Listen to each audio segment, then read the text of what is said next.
Welcome back to the morning show here on Arise News. It's time now to review newspaper headlines from across the country, and we're going to start with the newspaper of record this day on Saturday.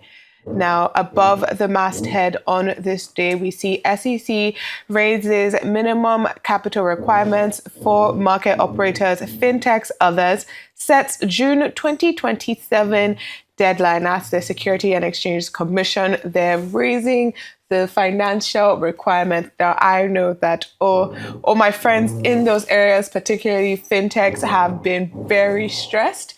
However, it is to shore up investor confidence in the Nigerian markets. It's following what we saw the CBN do with our banks, and recapitalizing our banks and making sure that their minimum thresholds are higher. And we're seeing it being replicated there with our asset managers, our fintechs, and market operators. Yeah.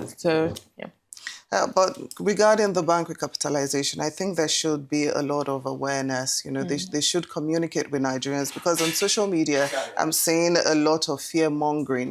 Some people are saying some banks have not met up with the new capital requirements, and they've already started warning people, if you have money there, go and get your money out, So things like this, I think it could cause a lot of panic. And I think it's very important that they educate Nigerians, on what Yes, this is but all at about. least we can tell all our viewers watching as we're going to see possibly mergers and acquisitions, not collapses. This is all to try and move Nigeria towards that 1 trillion economy. But on top of the masthead there, we also have more positive news for Nigeria as the EU removes Nigeria from high-risk financial list. Also removed a couple other countries, including Burkina Faso, our neighbors here in West Africa. This is positive news. And again, as we've been saying, we've seen positive macroeconomic trends.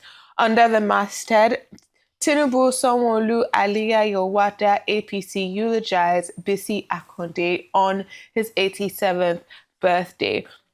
We also have that the PDP factions are waiting court ruling to explore exit options. And of course, the main story on this day, as a lot of other newspapers, Rivers court halts impeachment proceedings against Fubara.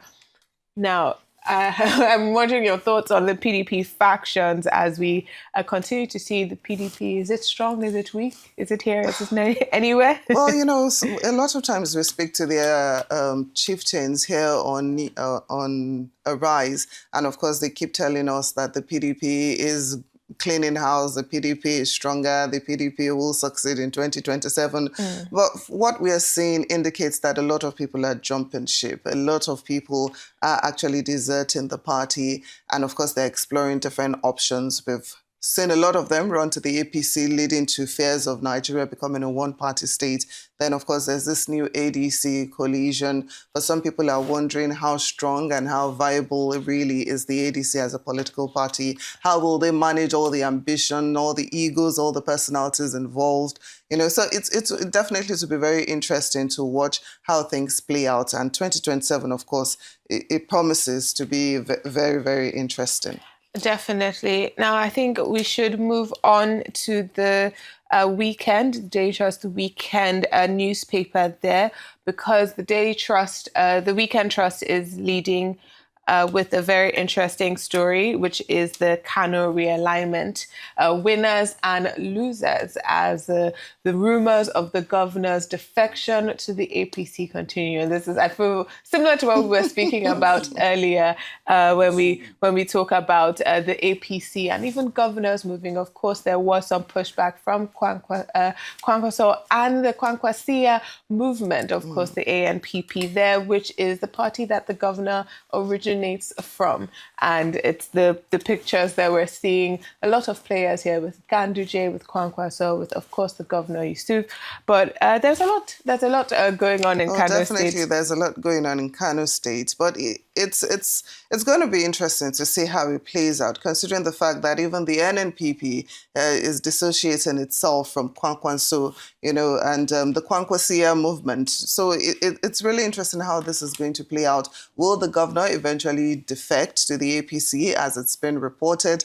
And people believe that it is through Kwankwanso's influence that he was able to actually win his first term. So without Kwankwanso's influence, will he still be able to replicate his success in 2023, in 2027? Time will tell. We just have to wait and see. Time will definitely tell. And also, I guess we are completely out of time, Adisa. We won't be able to review any more newspapers.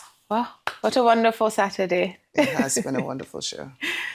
Well, that brings us to the end of the morning show. Thank you for watching. I am Adesu Agiwal-Sage. And I'm Temi Tokwe Fagbemi from my entire team here in Lagos, Nigeria. Enjoy the rest of your morning and, of course, the rest of your day. Goodbye.